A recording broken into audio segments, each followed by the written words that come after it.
Welcome in to the latest and greatest episode of the Hoops Boys podcast. I know you just saw an episode a few days ago, but it's the trade deadline. as always, my main man and co-host with the most host, James the Jet, joins this guy, America's favorite bitch-ass white boy, CProc. And honestly, I didn't know there were this many second-round picks in existence. Felt like I was watching Super Bowl MVPs dealt for six-rounders. Brother, what a wild trade deadline, huh? 400 second-round picks later. And oddly enough, it all got kicked off by a fire starter of a deal a couple days prior. And that was Kyrie Irving, of course, making headlines, requesting a trade. And at first, I couldn't wrap my brain around that move of his because the Nets are actually good. We expect the Nets to be dog doo-doo this year. And they're actually good, and they're actually in competition. And they've risen up. They fell off a little bit of late, I know. But they're still in fifth place. They were in second place a couple weeks ago, felt like, or a few weeks, something like that. And they just decide, nope, fire sale. Everyone's gone. And Kyrie started this. Yeah. And I guess the obvious elephant in the room with this deal is, first, from Dallas's perspective, is Kyrie going to be enough to give Luka Doncic the sidekick that he needs and he's been craving this whole time? Yeah, and is Kyrie going to stay? They gave up a lot to get him, rightfully so. He's he's that type of player, and the type of player that I feel Dallas has been craving to pair with Luka. They both are. Luka's a point guard and a small forward body, and Kyrie's a point guard and a shooting guard and a point guard's body. It kind of balances out. I think they're gonna work perfectly fine. I would like to see how they fill out this team a little bit more, but I think this is big for Dallas. Well, and that's a good point because I like that. Sometimes I like when that happens because you have a situation. I don't want to say the Warriors, that'd be a bad example, but there's been so many times in the past where you have, maybe the Suns would be a good example because the Booker's 6'4", maybe 6'5" tops, and Chris Paul's obviously small. So yeah, you have these situations where you have two playmakers in the backcourt and they're both undersized, but you have a situation like this where the one that's going to be primarily the setup man is bigger, so he can still guard the bigger opponent versus the smaller guy can play off the ball because he's more of a scorer, but he doesn't have to play anyone bigger than him because he can still guard the opposing point guard. Yeah. Yeah, I think for now, they just have to build chemistry. I don't see them world beaters today, but if Kyrie does resign with Dallas, and they can fill the team out in the offseason with some defenders because that's what they're gonna need. Yeah. I think they're good. They set themselves up to be a really good team in the West for a long time. Yeah, and part of me to that point, I almost wonder because we all know Kyrie historically is a ticking time bomb. When's his next situation, whatever that might entail. So part of me almost thought of it. Part of me almost wonders did they sell out for this postseason run to try and get a championship? Yeah. And then they're like, okay, we got it. We brought in what he needed. We got a ring. Okay, just go away, Kyrie. Don't blow up our locker room now. Right.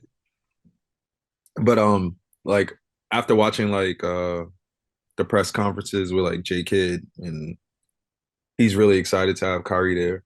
Kyrie seems excited to be with Dallas.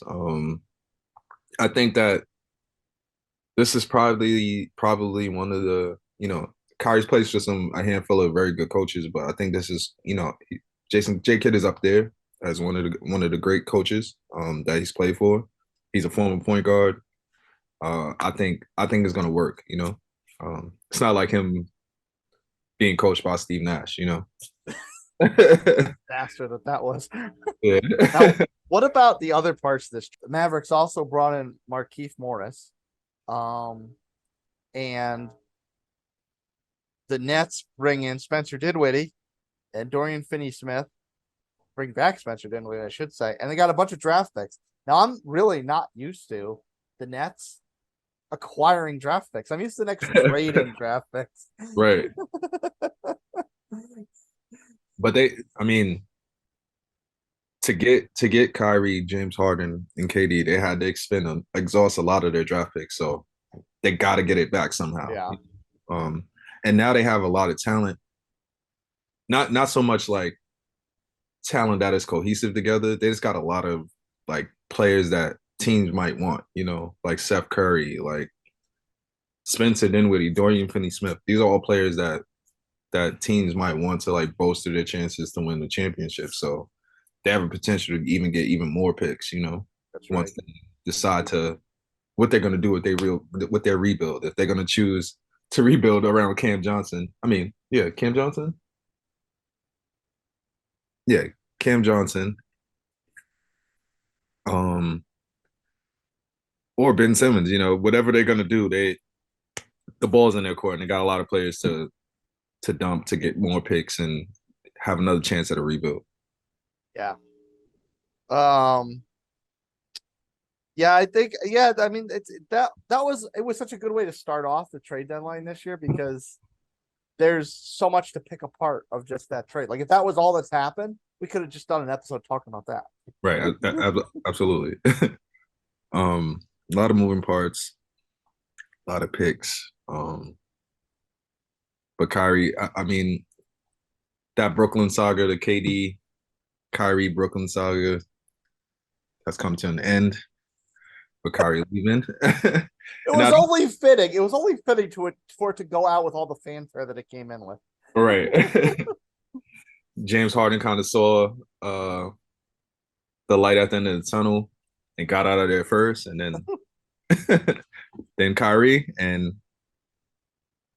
moving right along, KD. KD has been traded off of the Brooklyn Nets as well. He is now a Phoenix Sun. Him and TJ Warren have been traded to the Suns, and the Nets receive Mikal Bridges, Cameron Johnson, Juan Pablo Villette, and 4 first-round picks, ranging from 2023 to 2028. Oh, wait. 4 first-round picks and 5 first-round picks. Yeah. And 2 second-round picks. This was a huge haul from the Nets. We could just count the picks right now. They got 1, 2, 3 from the Kyrie trade, and then 1, 2, 3, 4, 6, 7 from the KD trade. I mean, they got buku picks. I'm sorry, Brooklyn Nets? I thought you meant Brooklyn Thunder. Sam Presti, that's you over there? Yeah. I didn't know you went east. But not only that, in this was a huge deal. The Bucks and the Pacers got in on this action. Jay Crowder, who was a Phoenix Sun, who wasn't playing this season because they couldn't figure out the contract. He is now a Buck, Milwaukee Buck. And the Bucks have traded to the Pacers George Hill, Serge Ibaka, Jordan Nwora, 3 future second round picks and cash consideration from Brooklyn. So it's a lot of moving parts in this deal. Jay Crowder finally got freed. He's on the Bucks. I think that's a huge pickup for the Bucks. The Pacers reunite with George Hill. And KD's a Phoenix Sun, which was something that he was talking about doing last season when he requested a trade that he rescinded. So he's there now. Got a big 3 at D-Book, Kevin Durant, CP. And they got to keep Ayton, which is crazy. I don't know. They're looking like the favorite out west to me right now. Well, it's funny you say that because ESPN was losing their minds over this to the point where they did this little like thing at the green screen and they reordered the top of the West. And they threw a little disrespect at Memphis. They pushed Memphis all the way down to 5. Yeah, And I'm like, excuse me, we haven't even seen them play together. Now, granted, I don't think Chris Paul and Kevin Durant are going to complain about playing with each other. no, But I mean, can we slow this down a little bit? I mean, they've had the Warriors going all the way up to 4. Right now, the Warriors are in the play-in tournament, and they're in the last play-in tournament game. Warriors 4 is crazy because didn't Steph Steph is hurt right now. Like they're talking about ligament damage in his leg. So I don't know how do you expect them to be fourth in the West? Yeah, I mean, like, can we at least see like a few games out of this newly assembled Phoenix team before ESPN starts pumping them up above Right, Memphis, above Denver, above Sacramento? right. I'm good. I know nobody believes in Sacramento for realistically, but they're still up there. They're playing really good this season. Yeah, but I mean, I think this does. Obviously that this does bolster Phoenix a lot, and it puts them back in the mix because they're falling off. I mean, they're 5th this year, Yeah. and they've been ruling the West the last few couple of years. So I mean, I'm not gonna be ignorant. Of course, it puts them back into contention right away. But I mean, do you think this does vault them over Denver and Memphis? I mean, on paper, I think this is like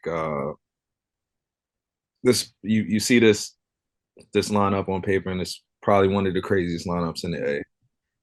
But like you said, we still got to see it work.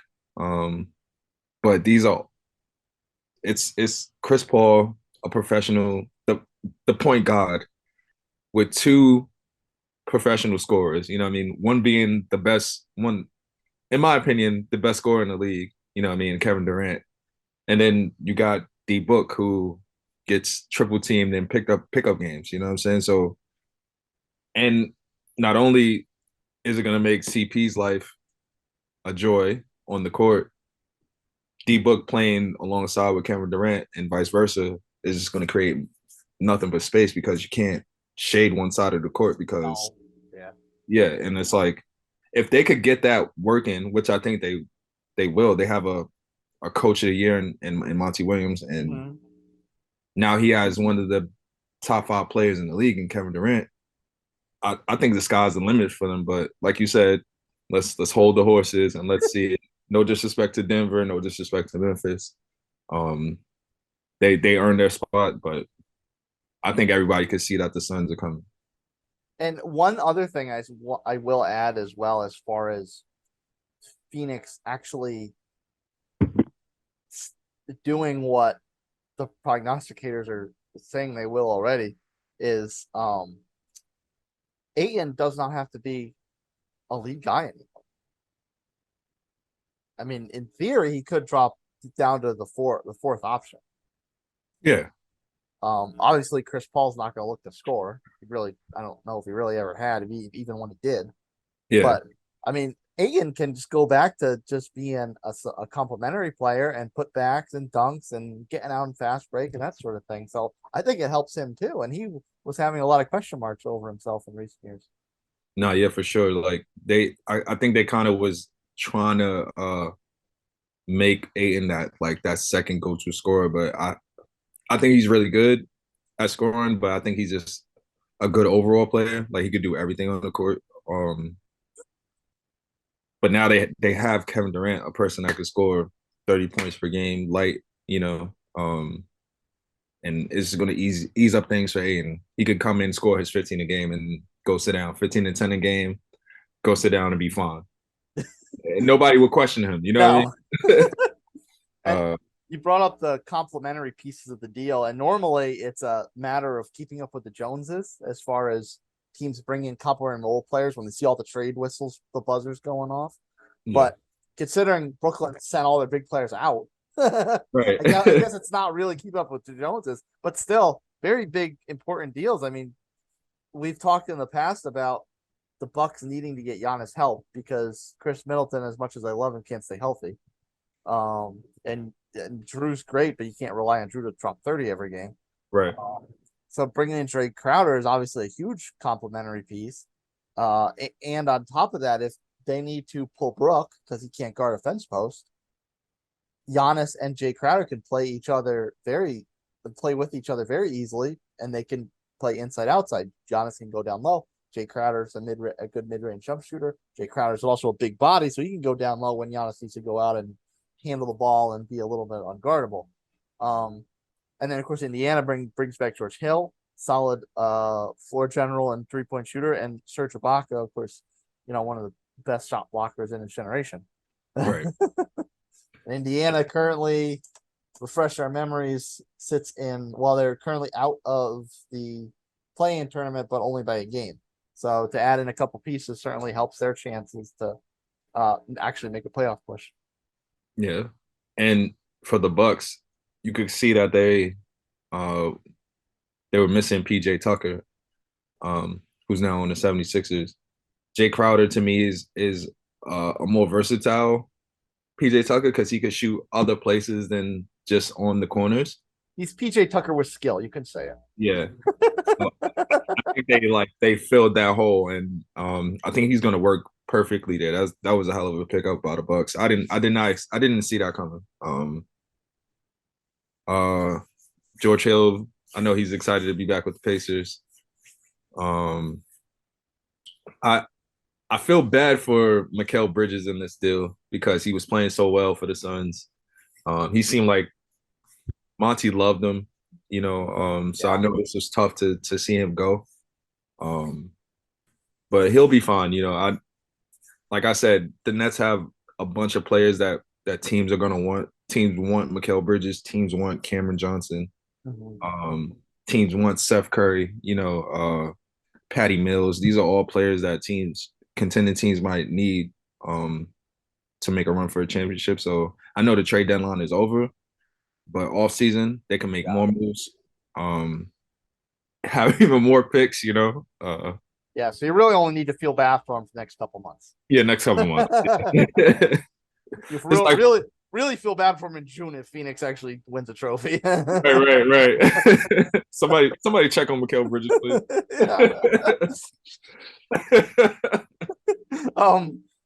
Anyway, talking about things that oh man, I should stop.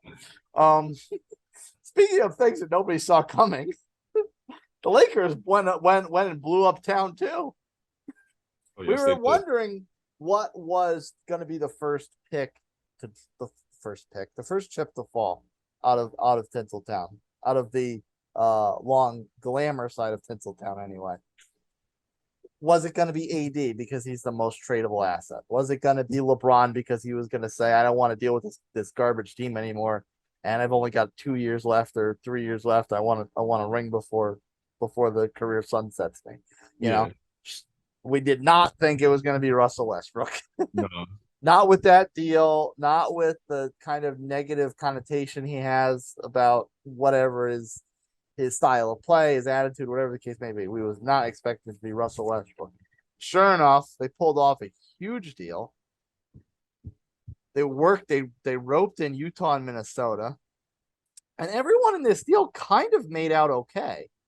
I mean, Mike Conley is a very respected veteran point guard leader, great 3-point shooter, goes out to Minnesota, who is sitting in a somewhat decent position in the playoff tournament, play-in tournament, but obviously you want to get out of that if you can. I don't think they will based on all the teams in front of them.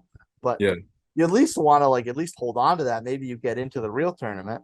And Mike Conley might be the veteran hand to put them over the top there. Utah is the beneficiary of getting Westbrook, which we'll get into in a second. We don't think that's going to last very long.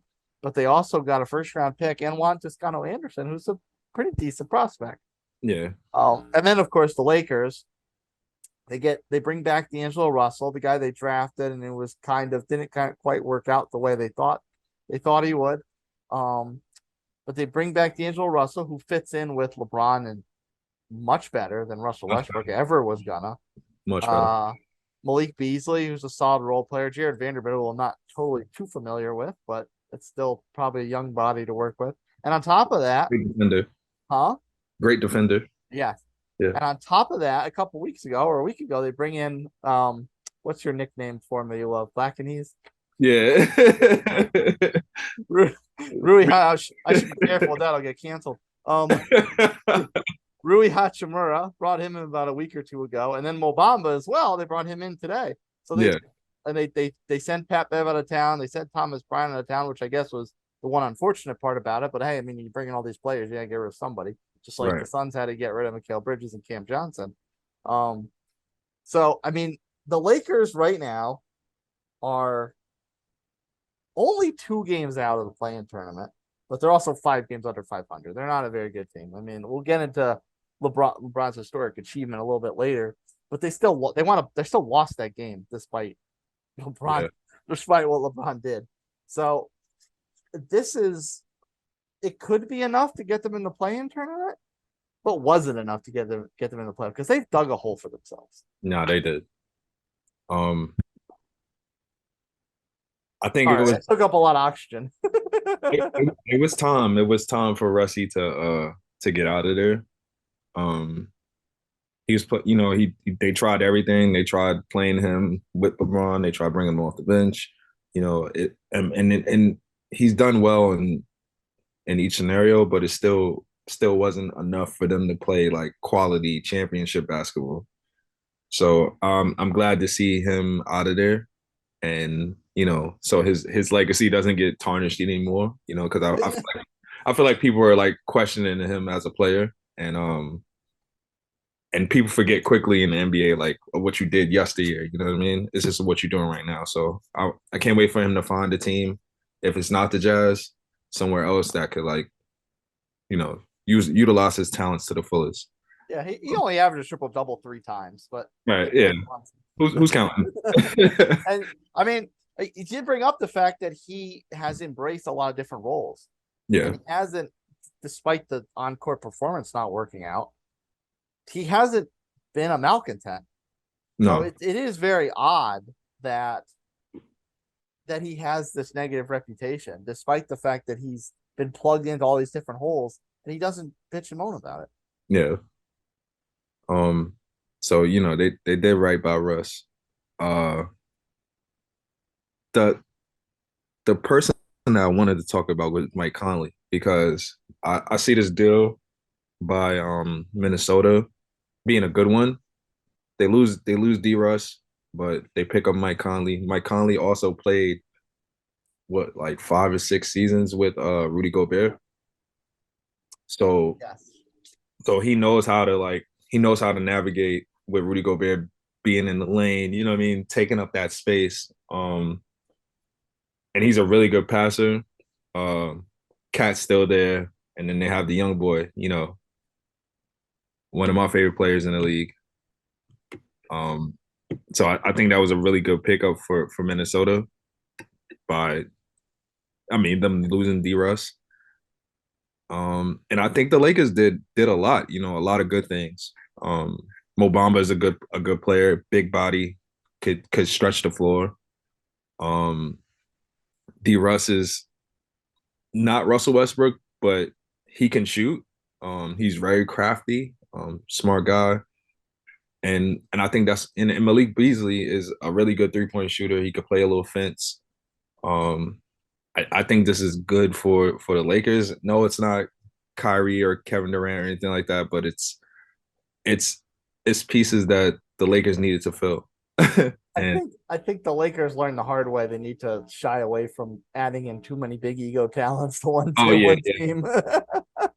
Yeah. Everybody that has eyes can see that Russell Westbrook trade wasn't going to work. You know what I mean? And it unfolded how everybody predicted. So it's time to like wipe their hands with that. I think they got a good haul, of players. And fortunately, they were able to, because we didn't think they were going to be able to. Yeah, I didn't think so. But yeah, and they didn't fleece anybody in doing so. I mean, we're very pleased with how Utah and Minnesota came out of this. Yeah, when we spoke when this deal unfolded, I was like, I think this is a deal where everybody won.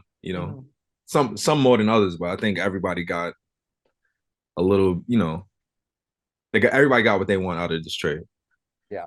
Um, And the rumor is, of course, that Russy's not going to stick around in Utah. He's going to be bought out or released or whatever the case may be. And right. the rumors going in, are the rumors right now, the two teams in talks a lot of the Clippers and the Heat. Yeah. Now, obviously, it's super convenient for him to go to Clippers because all he has to do is change locker rooms. Yeah. You don't even have to go to Salt Lake City. What medical? Well, I mean, I guess he probably does have to check, pass the physical, but whatever to make the deal official. But whatever, I digress. They got telehealth. Yeah, hop on the plane, go over, see a doctor, hop on the plane, go back. Right. But I mean, which one of these destinations would make actually more sense for him? Like even if it might be a foregone conclusion that he goes to the joins the Clippers, would the Clippers be the best fit? Like, would Miami be a better fit? Because I Miami kind of needs, they kind of actually would need someone like Russy. They do, but they also already they have Kyle Lowry already that they didn't move in the trade deadline. The, And the skeleton that was Kyle Lowry. yeah, the skeleton that was Kyle Lowry. And I feel like I feel like Russy would be an upgrade for Kyle Lowry, not to like bag on his game or anything like that. But I think Russy's one of those talents. But I think uh I would if I was Russ, I'm going to the Clippers. They got it's too set up over there for me. Like I'm walking into a team with Paul George and Kawhi Leonard, and then there's a bunch of like talented pieces over there that Norman Powell, uh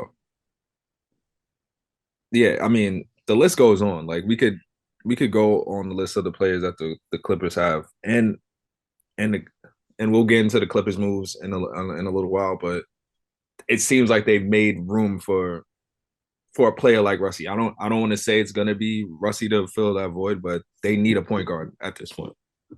Yeah. Well, let's go into that. I have a question, but Yeah. I have a question on that I want to get your thoughts on. But we'll go into the Clippers' other moves they brought in because if they didn't get Russy, it was still a very successful trade deadline. Nah, absolutely, They absolutely. got Mason Plumlee from Charlotte. They got Eric Gordon in a three-way deal, and they got Bones Highland from Denver. So you've got two guards that can light it up from behind the arc if need be. Mhm. And they also got a versatile big man who's inside out big. Um, so like those are it. Let's just say hypothetically the Clippers wind up not getting Russell Westbrook. How do these pieces complement what's already there with Paul George and the Claw? Um,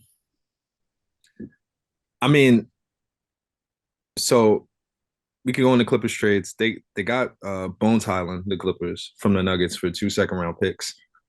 Um, Bones shows real promise on the Nuggets coming off the bench for them. He shoots the lights out. Um, and I think that's exactly a type of player that they need. You mentioned Eric Gordon.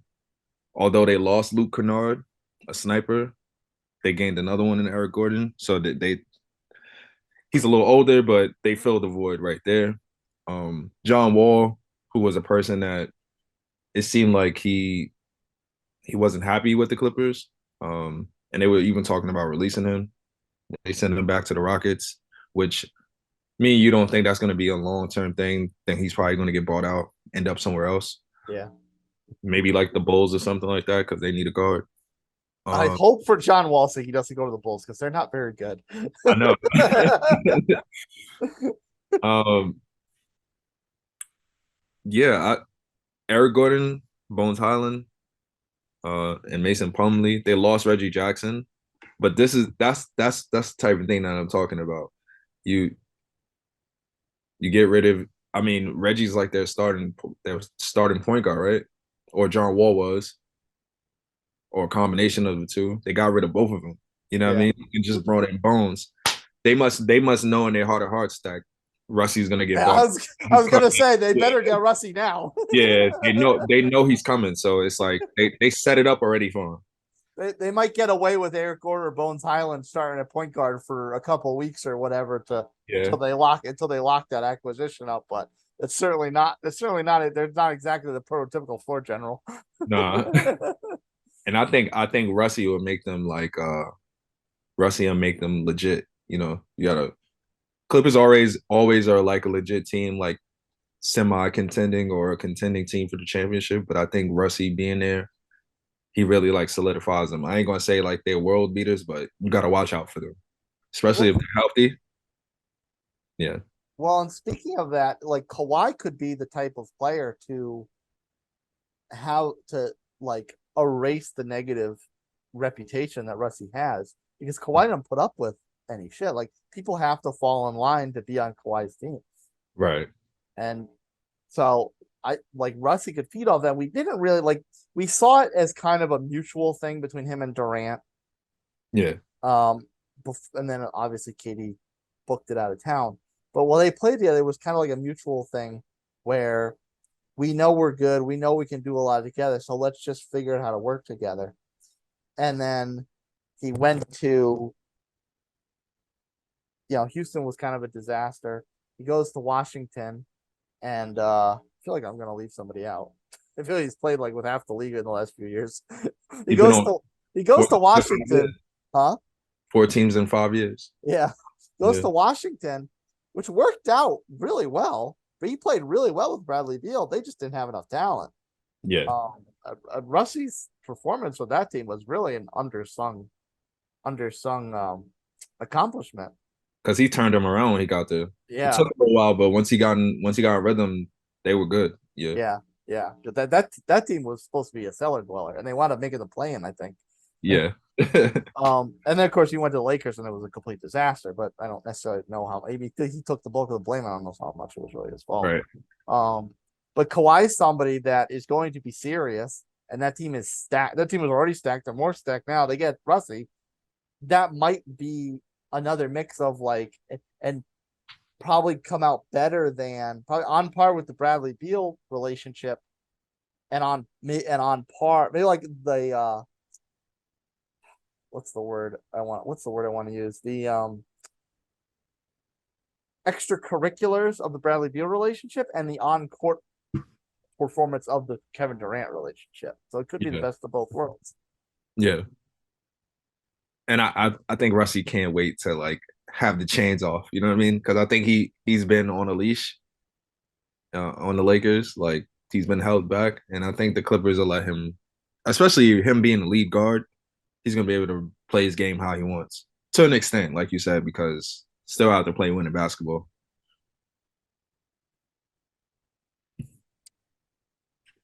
We got another West team to talk about, right? Yes, the Warriors. This was a weird one to me. Not totally sure what they were doing. Well, one of the biggest trades the Warriors did was to get Gary Payton the second back.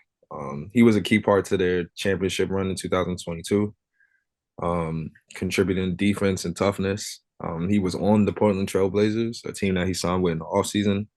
They have traded him back to the Warriors for 5 future second round picks. All these picks, I don't know. Yeah.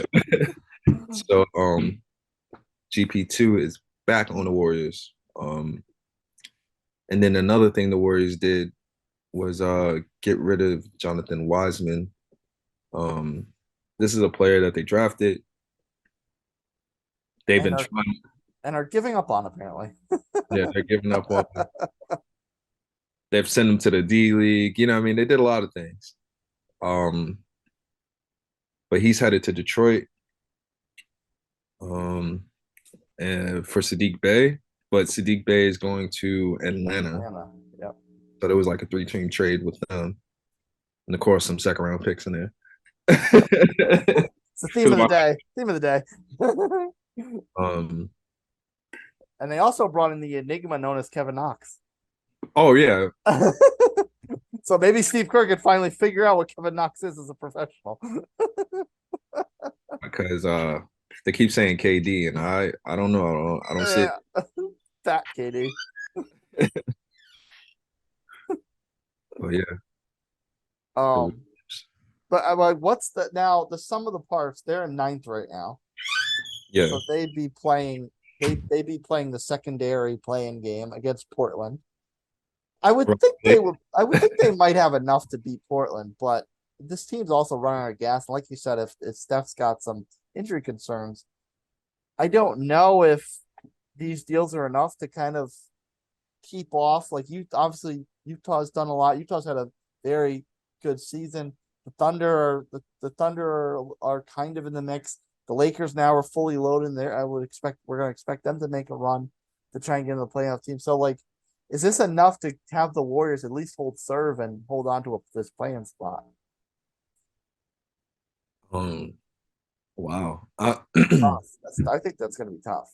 The West. The West was still a good conference, but now I feel like the West is wild again because you have like damn near all of the top 10 players. All of them is on the West.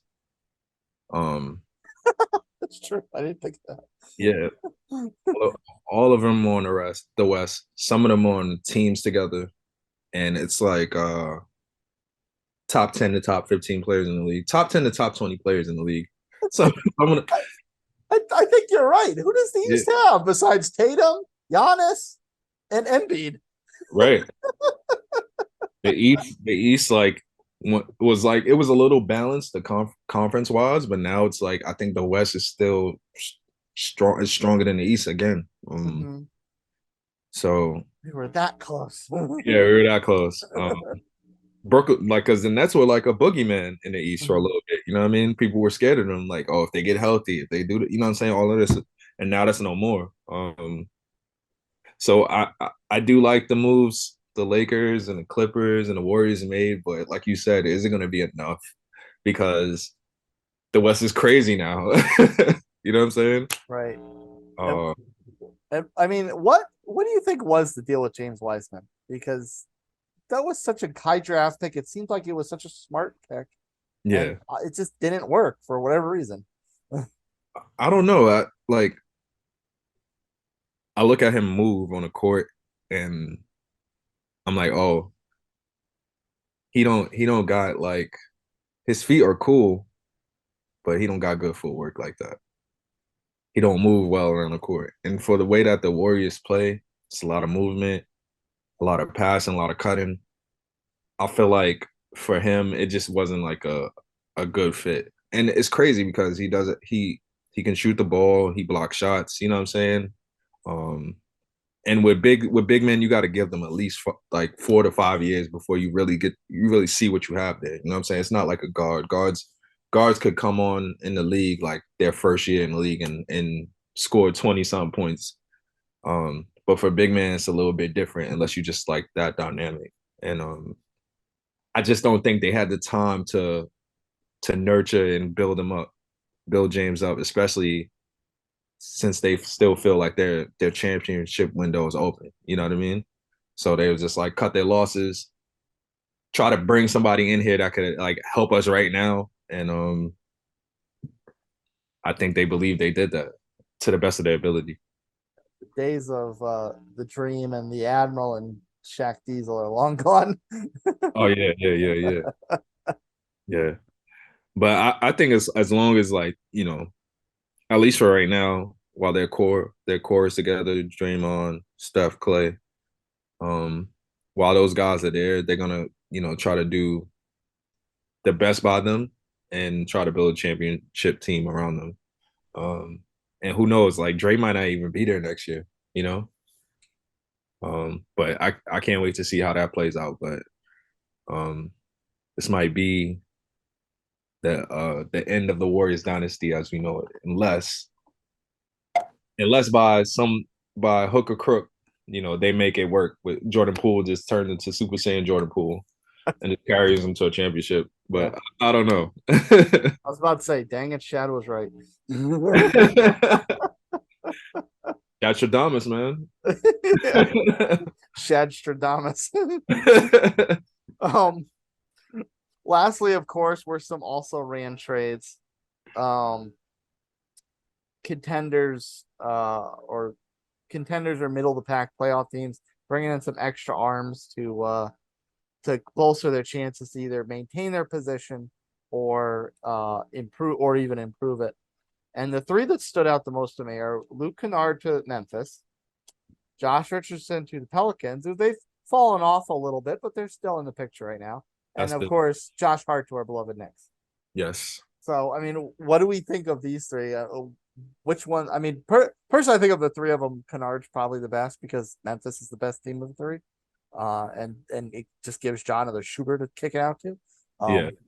But I mean, what are your thoughts on these three deals or any other ones? I mean, we ran through them off air to make sure we weren't missing any. But what do you think about these also ran deals? I also would like to mention the other Laker trade, Thomas Bryant to the Nuggets. I think that's a good backup for Joker. He was balling on the Lakers, although they weren't. He contributed a lot to the wins. So I think that's big for them. But out of the three trades that you mentioned, I think they're all very good trades. But to me, I think the best trade is the Josh Richardson to the Pelicans. I really like Josh. He's a two-way player. He can shoot, pass. He can do everything. And I think the Pelicans are already deep. They got a lot of talent over there. I mean, and they just added another dog. So, once they get right, everybody gets healthy. I think they're gonna be very tough to deal with. I mean, I definitely like that he gives them a lockdown perimeter guy so that Ingram and Zion do not need to really worry about defending the top perimeter players as much. Yeah, and CJ as well. He could just expend all his energy on offense. Yeah. But yeah, that's like I think that was a quality pickup by the Pelicans. And Luka Nard is a sniper, and I think I mean, Memphis has, they got shooters over there, but I think that just adds to their floor spacing, which is what they're going to need to go far in the playoffs. So I think that was a really good pickup for them as well.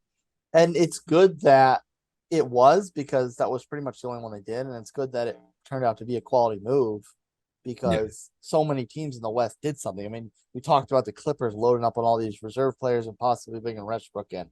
Phoenix, obviously, with Durant. Dallas gets Kyrie. Um, the Warriors move a lot of different pieces around. The Lakers obviously retool their entire roster. So like you have all these West teams that did something. So Memphis had to do something, and they wound up doing a quality move, not yeah, just a move for the sake of a move. right. And and not for nothing, I think that's what the good teams do. You tanker a little bit. You don't just like rebuild from the ground up. You got to tanker a little bit, and we seen the Warriors do that year in and year out.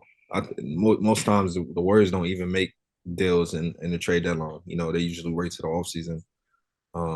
So shout out to the Memphis Grizzlies for getting better. Because they're gonna need it because the West is a wild place right now. Yeah. And I had seen a tweet from CJ McCollum. He was like, I think John Morant he just had an interview recently, and they asked him about him being in the West, and he was like, "Oh, this is easy. Like, I'm good in the West. You know what I'm saying? I never had no trouble playing in the West. And now look, trade deadline, Kevin Durant's in the West, Kyrie's in the West. You know what I mean? Oh, it was easy, right? Yeah. Famous last words. Right.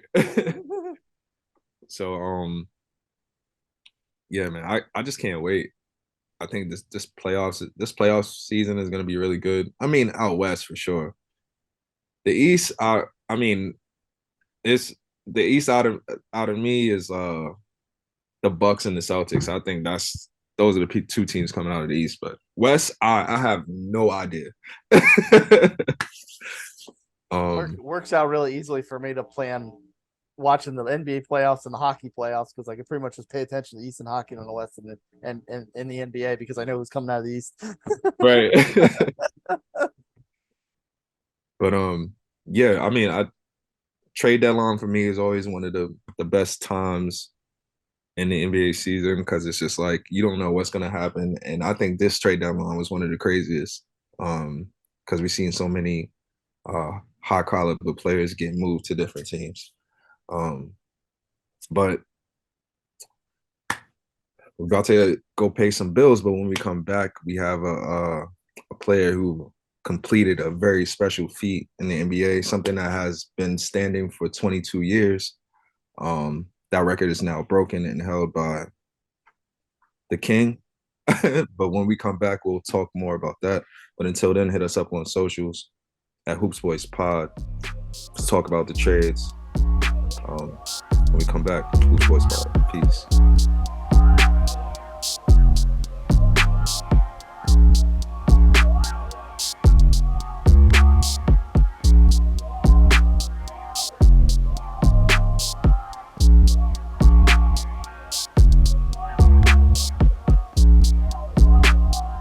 Welcome back to the Hoops Boys Pod. It is your host with the most, Jet, and America's favorite bitch ass white boy, CProc. Yeah. We are here to talk about one of the NBA records that was standing for almost 4 decades. That was currently broken by LeBron James, who is now the scoring king, the kid from Akron. Now leads the league in all-time scoring. This is a testament to his longevity, his durability, his his skill. And he doesn't look like he's slowing down. Looks like he could keep this up for another 3 years. Partner, how do you feel about this record being broken? Do you feel like this is a glorious achievement? Do you feel like this is just because he's played X amount of years, he was going to get it? How you feel about this? Because I've been hearing mixed reviews.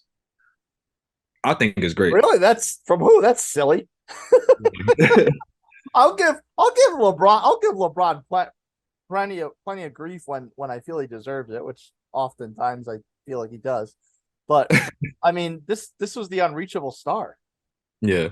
I mean, Karl Malone decided he wanted to go get a ring that he didn't wind up getting, but Karl Malone should have beaten this, and Yeah. didn't. So I mean, this was very much the unreachable star to catch Kareem. And I mean, yes, it does help that when you start at 18 and you play Yeah. 20 years, Right. and you're never averaging fewer than 25 points per game. Right. It does help, and of course, you're never hurt. I mean, Never hurt. I think the only time he's been hurt is when he's been with the Lakers. Yeah. I don't think he was ever hurt in Miami. I don't think he was ever hurt in Cleveland. I mean, it helps that he's built like a brick house. Right. He's not human. Yeah, but no, I mean, I have zero problems with LeBron breaking this record because he's an unguardable player. Now, I think he's unguardable because he's built like a brick house. Yeah. Because he's basically a linebacker in basketball shorts. But that's I mean, that's besides the point. I mean, it's not like he's Shaq. Yeah. It's not like he's playing his game and has Shaq's body, I mean, he still has an athletic perimeter player's body. It's just twice the size of any other perimeter player's body. Right. And I think he's unguardable for different reasons. I mean, if you're talking about pure kind of grace and beautiful type of basketball skills, the most unguardable player to me is Kevin Durant. Mm-hmm. But I mean, LeBron is just as unguardable, just for completely different reasons. Yeah. And you start at 18, you play 20 years, and you average the amount of points he does, he was gonna break it. So I mean, I don't have any problem with breaking it. I don't think he should have anything taken away from him for doing it. Nah, absolutely not. The one thing I will say though, it was kind of perfect to hit the shot on a fall away jumper from the elbow. Yeah. What more perfect LeBron shot could break the record than that? Also, like the little nostalgic touch of him wearing a headband for the game because he wore a headband in his first game in the NBA. So yes. I think that was dope. Him breaking the record, Kareem being in there. I do feel like the ceremony in the middle of the game Although I feel, That left me a little. yeah, I feel like that kind of took the air out of the game. Took the momentum from the Lakers, who were like fighting back in that game. They even took the lead a little bit. Um, but I think the ceremony in the middle of the game was kind of crazy. They still should have acknowledged him, maybe at the end of the game, or it was already half the halftime, so they couldn't do it then. But uh, I didn't really care for that. But shout out to LeBron, man. That's a huge accomplishment. Just like you, I thought it was an unattainable thing. Like I thought nobody was going to reach that. But people could say like, "Oh, LeBron played X amount of seasons. Oh, the game changed. This, that, and the third." But at the end of the day, although he played all those seasons, he still averaged those amount of points in those seasons. He still balled out. So it's like it's not like he wasn't like actively putting in the work to get all these points. He was. And it's not his fault that he played 20 something seasons. He's just, lucky, I mean, still. I will say the one rule that maybe benefit him was them adjusting what a travel is. Yeah. That obviously helps the crab walk. Yeah, true. But I mean, other than that, I mean, let's see what other rules prevent scores? Getting rid of hand checks? What hand check is going to stop LeBron James? Yeah. You need a hand the size of an elephant. You need Charles Oakley. Yeah. And by Charles Oakley's hand, we mean Charles Oakley's chest. Right. Need him reincarnated to stop Yeah. LeBron. Um, I, I I think this kind of shows testament to his dominance. And I know like people don't really consider LeBron to be a scorer, but I feel like at this point you kind of have to because he averages almost 28 a game for his career. Um, he's averaging like 30 something right now. He's the all-time scoring leader. You have to put him in the category as one of the best scorers in the league. I mean, league history, period. Although he gets it done a little differently than the people that are considered the best scorers, like the Kevin Durant's, the Kyries, the Luka Doncic. He don't. It's not as pretty, but it's still as effective. Yeah, Um, no, I mean, he's nowhere near a beautiful scorer by yeah, traditional standards, and no one's gonna claim that he is, but you still have to put him up there because he gets the buckets.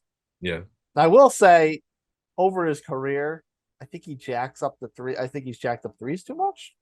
yeah, However, when when that man needs to hit a three, that man hits a three. yeah. Go. I mean, go. LeBron to me reminds me of like if I had to make him an anime character, he's like Goku to me. Like when the odds are against him, he like elevates. You know, and we can like the list goes on, but like even when he was on the Cavs and in the playoffs and in the finals, and Kyrie and Kevin Love both went down. Uh, he was playing out of his mind. You know what I'm saying? And like when the chips are down, his game elevates and he starts doing things that he never does. You know what I'm saying? Hit 6 threes in a row, like things that like he never does on the regular. And that's like one of his major abilities. On top of everything else, like his God given abilities, like his size, his physique, and all of that, and then his vision on the court, like him being able to pass, but also he has that intangible thing of like elevating his game. Like my three is normally like on a 40, but when the game is like when we're down and the game is on the line, my three is like a 99, and I'm not gonna miss if I take it. It's just like so like I always admired that about LeBron, even though he's not like my favorite player, but I respect him. I respect the hell out of him. So this is just like par for the course for him. You know what I mean? He just keeps winning accolades every year, it seems like. Even though he's not, he might not be in the conversation for MVP, you could kind of tell he's, to that Lakers team, he's like the most valuable person on that team. When he goes, they go. And even when they don't go, he still goes. Yeah. So it's I mean, if he can get the Lakers into the playoffs this year, he probably would be the most quote unquote valuable player to the league. yeah. But This is also not a Kobe Bryant situation. LeBron's won plenty of MVPs. Oh no, He doesn't need to have the MVP this year. yeah. um, I don't think they're gonna make a exception for him this year. I like the Goku comparison though, and to that point, Durant would be his Vegeta, because Durant's the more traditional Super Saiyan, the more Right, beautiful score, the the more beautiful destructive force. right. Durant is like Brawly to me. No, no, It no, is. no, no. Durant's not Brawly. Giannis is Brawly. Giannis is yes. Yeah, Giannis is bro. yeah. Um, That's good because I actually almost said Giannis for Vegeta, but it didn't make sense in my head. I like the Durant one for Vegeta better. no, Durant's dope because they kind of like 1A, 1B. Yeah. That's his counterpart. Even though Braun is like 4 years older than KD, it's just like that. That goes to show you how long LeBron's been at the forefront of the league. Yeah. Somebody he's 4 years his senior. This is my counterpart. You know what I mean? But it's not somebody that I came in the league with because they're all gone. They all And retired. always playing at this level.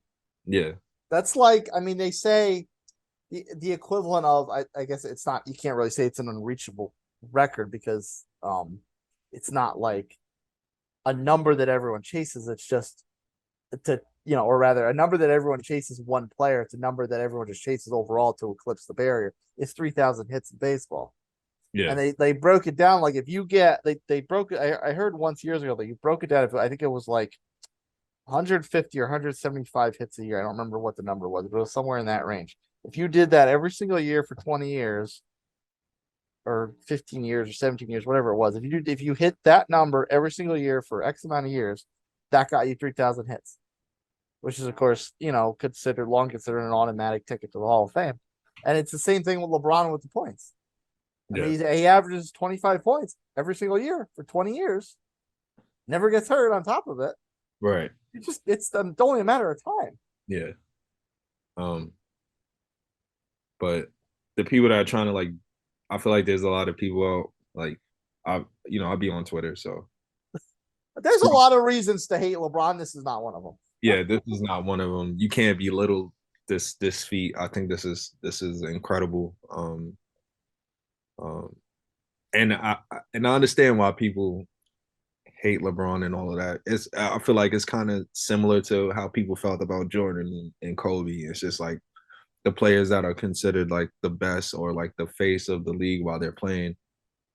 There's a lot of disdain, especially when they're not on your team. You know what I mean? They're constantly beating your team. You know what I mean? Constantly. Yeah. You know what I mean? So of course you're not gonna like them. You know what I mean? But you have to have a level of respect for a player the caliber of LeBron because we might not be able to see this ever again. You know what I mean? Yeah.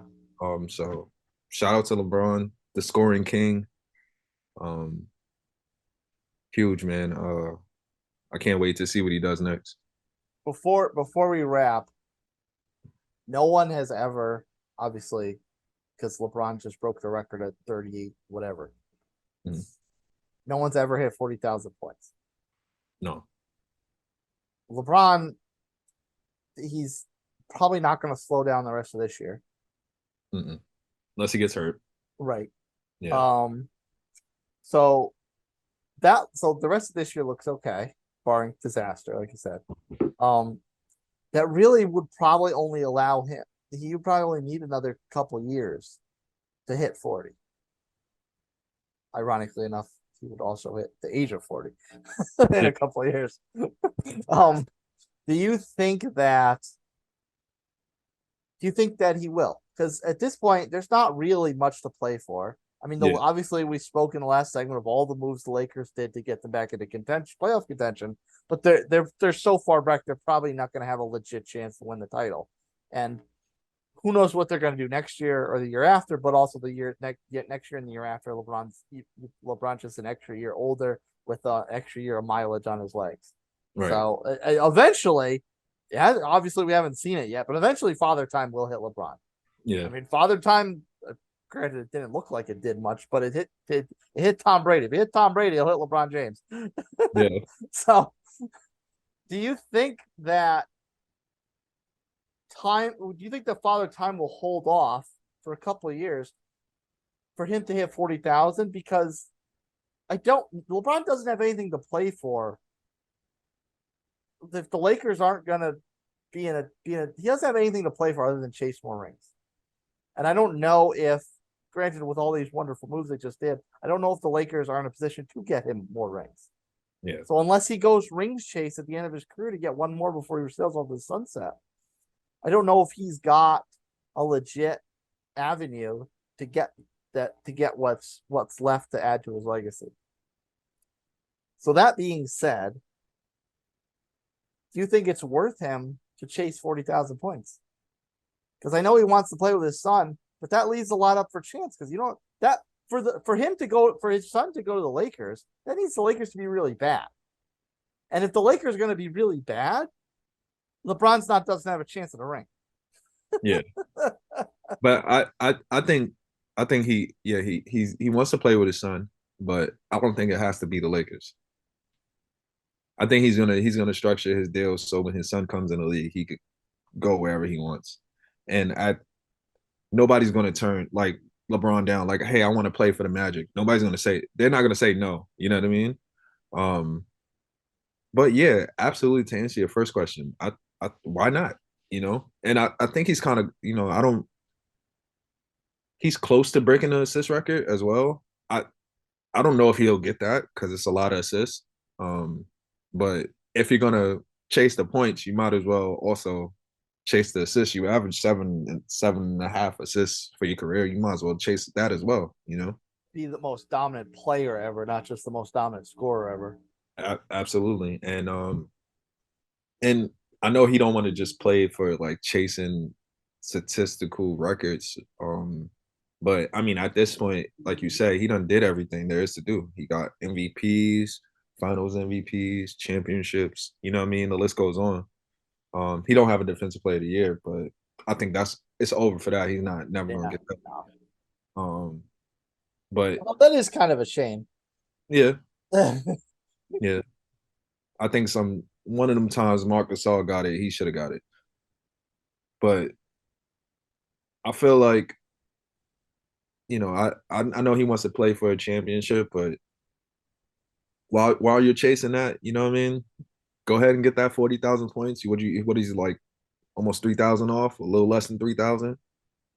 So yeah. Might as well well, no, less than 2,000. Less than 2,000 points, you might as well go grab that. And then, you know, try to grab the assist record too. Because I think he's gonna play at least 2-3 more years, you know what I'm saying? I mean, to say he slowed down would be like an insult to what he's doing at this age. But he slowed down a little bit, but he's still averaging 30 something, you know. So even if next year that lowers to 27, 26 points a game, that's still great, you know what I mean? So he's gonna be 39 years old, averaging 26. There's 26-year-olds that can't average that, you know what I'm saying? So I think he's gonna get that, no problem. The 40K, no problem. Well, here's the problem. We are at the end of the show. If